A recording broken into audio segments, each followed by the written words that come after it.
I'm going to do something that I almost never do. I'm going to give you the 8 types up front because I want you meditating and thinking about these. This is very powerful.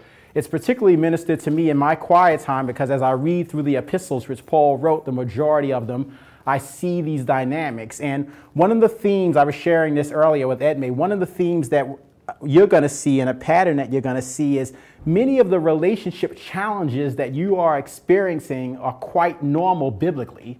They're just not discussed that frequently, particularly in our Western Christianity, which sometimes has a tendency to just gloss over the difficult things and only talk about the promises and the rewards. So I want you to really, as I outline and delineate these 8 types of relationships, really think about them because it's amazing how you will find yourself in similar situations and you can learn how Paul dealt with them and you can deal with them yourself.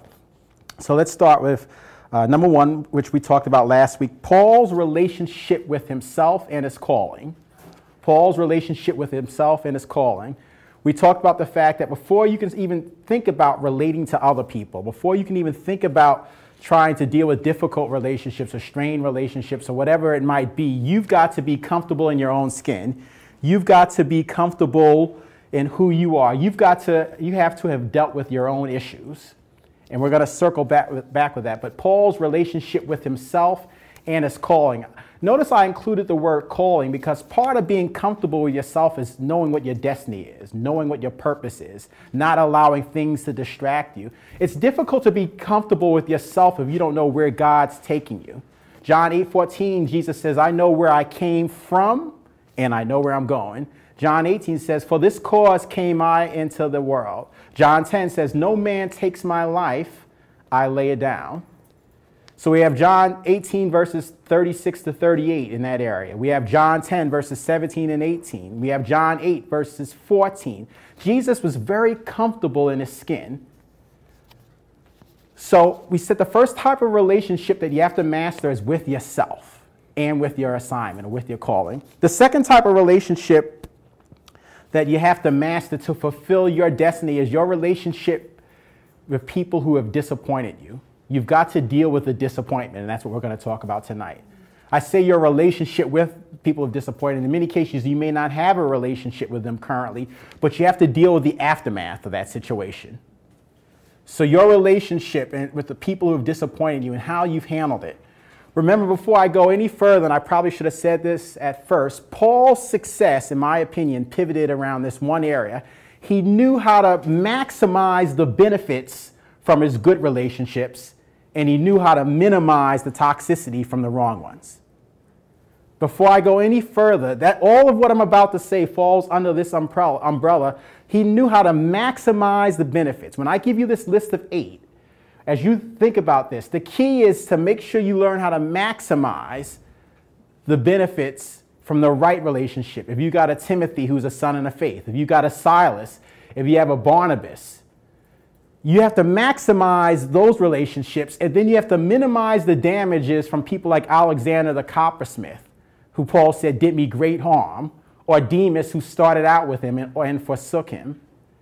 So as you listen to this list, as you engage in this series, before I go any further, I want to ask you, are you maximizing the benefits from the right relationships that God's brought across your path? Or are you falling prey to not leveraging those because you're so hung up, like we all can be, I've been there, on the negative effects of the toxic relationships that you've had to deal with?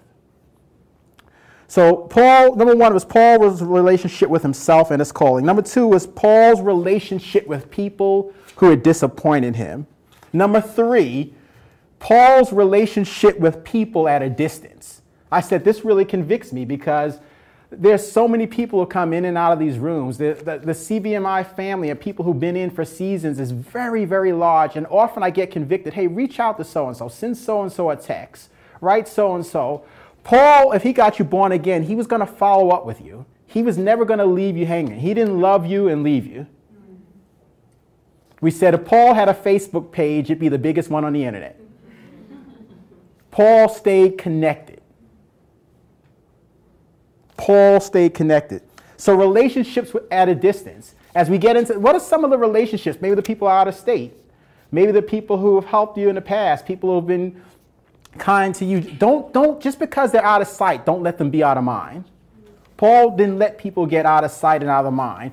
The reason why we have all of these letters in the Bible is because he didn't let people get out of sight and out of mind. So Paul's relationships with people at a distance. Next relationship was Paul's relationship with the faithful.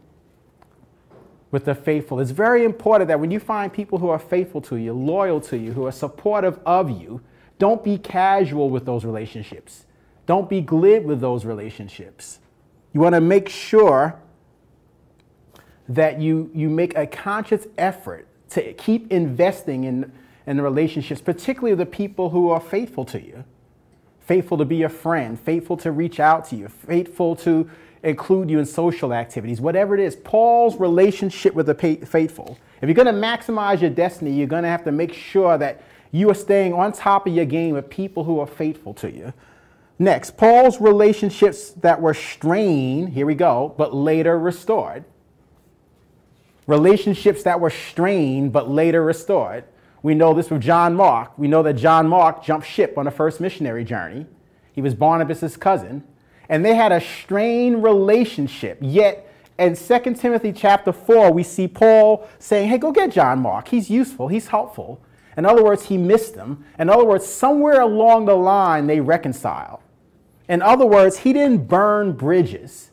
This is important because you may have a strained relationship in this season, but don't allow the enemy to tell you that it's over. Don't allow the enemy to tell you that there's no hope. Nothing could be as powerful of a witness as to snatch victory out of Satan's hand when he thinks that he's taken a relationship from you and for you to reconcile it. So Paul had to deal with relationships that were strained, but later restored. Very powerful. Next type of relationship you have to deal with is your relationship with people who hurt you. We might call these toxic relationships. He said, Alexander the coppersmith did me great harm. The Lord will repay him. To fulfill your destiny, to fulfill your assignment, there are going to be some relationships where people have done you great harm, and you're going to have to learn how to turn it over, surrender, release it. Remember, the key is he learned how to maximize the power, the leverage, the benefits of the right relationships, and he minimized the Alexander the coppersmiths, the Demases. He didn't allow them to steal from today because of something they had done in the past. The next type of relationship you're going to have to master if you're going to fulfill your destiny is your relationships with people you mentor. Your relationships. It's impossible to be a fully functioning Christian without pouring your life into somebody else. Paul said in 2 Timothy chapter 4, verse 6, now the time of my departure is at hand. I'm ready to be poured out as a drink offering. I fought a good fight. I've kept the faith. I finished my race. He says, I'm ready to be poured out. The point is, Paul died having emptied himself of all his potential, emptied himself of all his emotions towards people. He wasn't taking anything to the grave. I said, that's a personal goal of mine. I don't want to die with unspoken feelings towards people I care about. I don't want to die with unused potential.